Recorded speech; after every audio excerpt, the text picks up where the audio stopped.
Boat নিয়ে এসে চট্টগ্রাম বন্দরে খালি করছে। দেখেন বন্ধুরা, এখন বাড়ি যাইব। দেখেন খুব বড় জাহাজ, একটা তো একটা বিশাল জাহাজ। এটা দেখেন বন্দরের টাকবোট লগে বিটতেছে, এখন মানে বার করে দিব এগুলা। দেখেন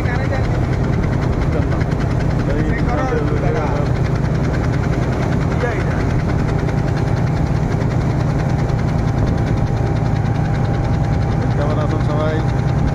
আশা করি ভালো আছেন। ইনশাল্লাহ আমি ভালো আছি। কেমন আছেন সবাই? এই দেখেন বিশাল জাহাজ। ঠিক আছে, ঠিক আছে।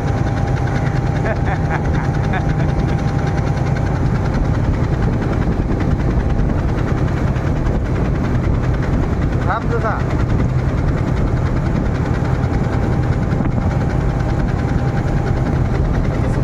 এতে ওটা জাহাজ চলতেছে, ওটার কান্ডারি চলতেছে। এখন জাহাজ বার করে দেওয়ার জন্য এখানে বন্দরের ভিতরে কাজ করতেছে। খুবই সুন্দর।